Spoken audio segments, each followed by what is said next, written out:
Magandang umaga, kumusta po? Narito po ulit ang update natin para sa lagay ng ating panahon ngayong umaga po ng July 29, 2024 na kung saan sa ngayon ay patuloy pa rin natin na minomonitor ang sama ng panahon na nandito po sa loob ng ating area of responsibility about 581 km east of Basco, Batanes na nagdudulot po ngayon ng mga isolated rains lalo na po dyan sa mga isla ng extreme northern Luzon. Maghapon po ngayon nakikilos paakyat patungo po dyan sa may Taiwan at posibleng mawawala rin yan after 2 to 3 days. Ang dalawang LPA naman na nasa labas ng ating area of responsibility ay posibleng mawala rin sa susunod po ng mga araw.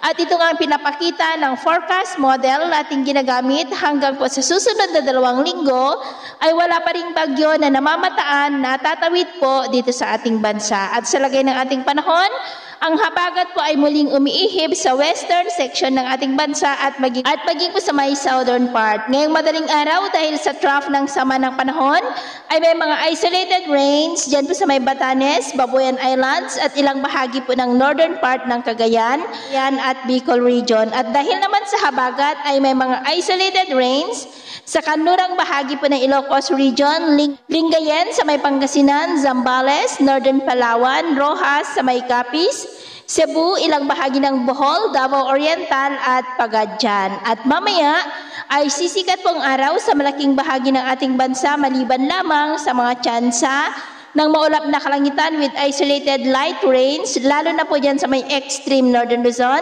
ilang bahagi po ng Ilocos Norte, Lingayen, Bicol, Northern Samar, Northern Leyte at Tagum. At mamayang hapon po, mas maraming lugar muli ang mas mataas ang tsansa ng maulap na kalangitan with isolated light to heavy rains sa malaking bahagi ng ating bansa. Kaya mag-ingat pa rin po tayo sa posibleng banta pa rin ng mga pagbaha at pagguho ng lupa. At sa atin naman pong mga baybayin, wala naman po tayong nakataas na namang gale warning signals, pero ba yung pag-ingat lamang po kung papalaot tayo para po mas makaiwas sa mga sakunang pangkaragatan. So yun po ang latest update natin sa araw na ito. Ito po muli si James na nagsasabing, sa kahit na ng pagsubok po na darating sa ating buhay, wag na wag po tayong mawawalan ng pag-asa. Thank you and God bless.